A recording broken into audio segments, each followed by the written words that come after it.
welcome to my YouTube channel. So in this particular video, we will talk about that how basically we can create a resume to apply for any company, right? Now, here I'm specifically talking about technical domains, okay? Specifically to that only because I have that experience only. So for any technical domain, if you want to apply for any company, what are the key important points which, as per my experience, I believe should be really important to understand, right? The very first important point which I want to convey here is that the very first initial thing is to apply many companies. What I have observed that many students have applied only to very few companies and they are expecting that they will be able to get the response out of that, which is not true. You have to apply multiple companies. Maximum companies obviously will do the rejection only because they might not able to see your resume itself, right? So that's the very first important point, that you need to apply multiple companies, right? Second important thing which I have observed, recently I used to take a live sessions on YouTube. I started that a few days back only. And what I have observed in the resumes of the students, that they are not even mentioning the GitHub link. They're not even mentioning the LinkedIn link. See, I hope that you already have watched my previous video where I have talked about the most useful websites, right? There I have clearly mentioned that these two websites are the most crucial websites for any tech person. Whenever you are creating any project, do upload that project in your GitHub repo. Whatsoever your professional journey is all about, whatsoever your achievements you have, do update that via LinkedIn as well. Please add these two links in your in your resume itself. Now, the third important thing which I want to add here is that I have seen that the students who are writing their Gmail ID, that is quite unprofessional. For example, you are writing fresher@gmail.com. It's not a professional email ID. You need to understand that you are applying for a company, and as an interviewer, what impression does that email ID give to them?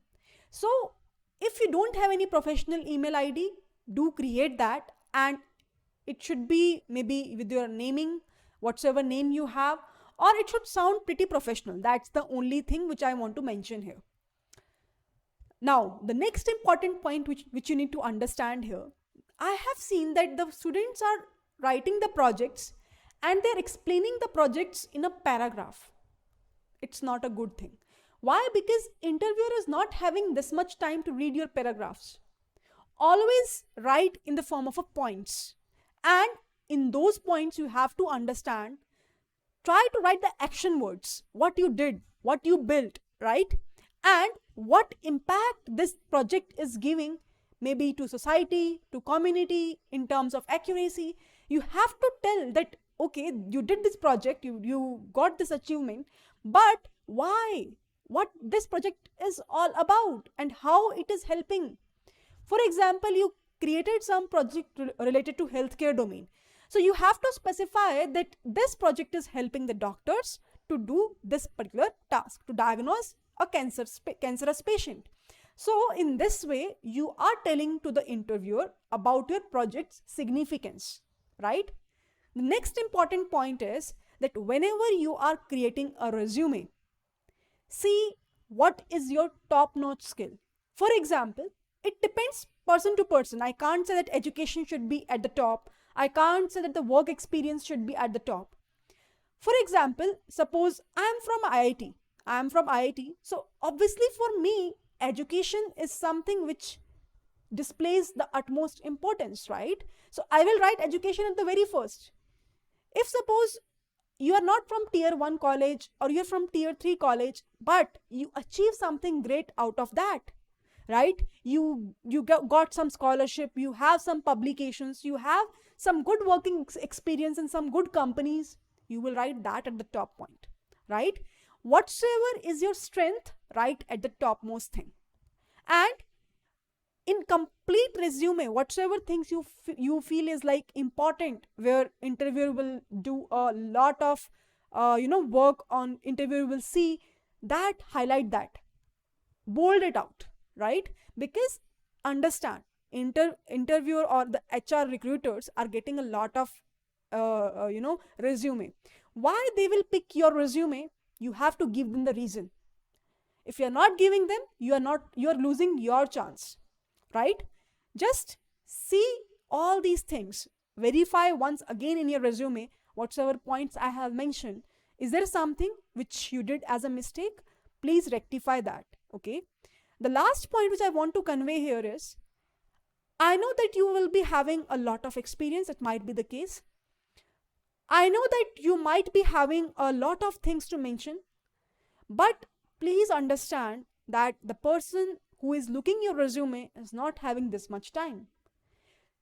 Try to concise your resume within 1 page if possible.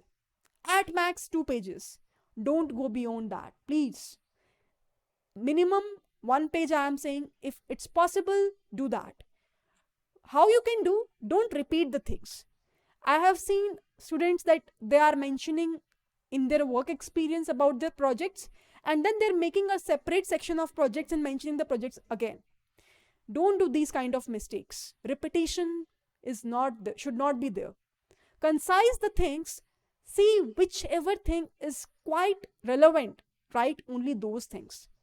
And research the company. With whatsoever company you are applying, see that which skills they are demanding, whether you have those skills or not. And if you have, highlight those skills, right? For every company, your resume should be changing logically. Why? Because every company's demands will be different. But what I have seen, you usually create one resume and pass on to every particular company. Avoid repetition, avoid these kind of things.